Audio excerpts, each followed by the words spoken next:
શું તમારા ઘરની અંદર પણ આટલી વસ્તુ વારંવાર તૂટે છે અથવા બંધ પડી જાય છે? તો ધ્યાન રાખજો, આ કોઈ પણ પ્રકારના અશુભ કાર્યનો સંકેત હોઈ શકે છે. જય શ્રી કૃષ્ણ.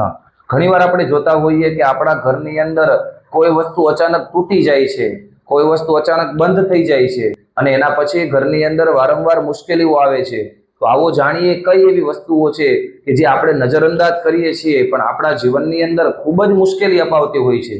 આ વસ્તુઓને જાણતા પહેલા કોમેન્ટમાં જય શ્રી કૃષ્ણ લખીએ. પહેલું છે ઘરની અંદર વારંવાર કાચ તૂટવો.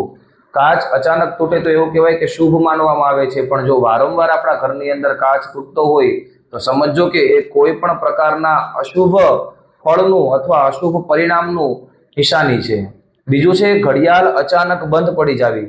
નવા સેલ નાખેલા હોય પણ વારંવાર તમારા ઘરમાં ઘડિયાળ બંધ પડતી હોય તો સમજો કે કંઈક તમારા ઘરની અંદર મુશ્કેલી આવવાની છે. અને અથવા તો ઘરનો જે મંદિરનો દીવો હોય એ દીવાની વાટ પડી જાય અથવા તો બંધ થઈ જાય, સમજો આ પણ એક પ્રકારનું કંઈક ને કંઈક અશુભ ફળ આપે છે. એકવાર આવું બને તો ચિંતા ન કરતા, પણ વારંવાર આ વસ્તુ બને તો એના તરફ ધ્યાન આપજો.